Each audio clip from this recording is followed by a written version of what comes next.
Sir നമസ്കാരം. Sir, എൻ്റെ പേര് അനിലെന്നാണ്. ഒരു നിയോഗം പോലെ പുറക്കാട്ടുകാവ് സേവാ ചാരിറ്റബിൾ സൊസൈറ്റി അങ്ങിരിക്കുന്ന മൈതാനത്തിൻ്റെ ഒരു നിയോഗം പോലെ പ്രസിഡന്റായ ആളാണ്.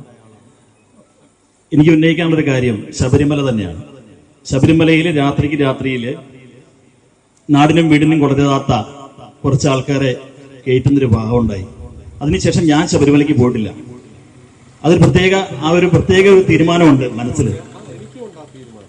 ആ തീരുമാനം നടന്നതിന് ശേഷം മാത്രം അന്നത്തെ ദിവസം തന്നെ മാലയിടും, ശബരിമലയ്ക്ക് പോകുമെന്ന് നിശ്ചയിച്ചേക്കുന്ന ആളാണ്. ആ തീരുമാനം പൂർണ്ണമായി നടക്കണമെന്ന് യൂണിഫോം സിവിൽ കോഡ് വരുത്തും. അന്ന് അതിനെതിരെ നിൽക്കുന്ന രാഷ്ട്രീയ തസ്കരന്മാരാരാണെന്ന് നിങ്ങൾ പ്രത്യേകം കുറിച്ചു വെച്ചോളണം. അവരൊന്നും ഈ രാഷ്ട്രീയ ഭൂമുഖത്തുണ്ടാവാൻ പാടില്ല. തുല്യതയ്ക്ക് വേണ്ടിയാണ്. എല്ലാ വ്യക്തിക്കും തുല്യത, എല്ലാ ജാതിക്കും തുല്യത.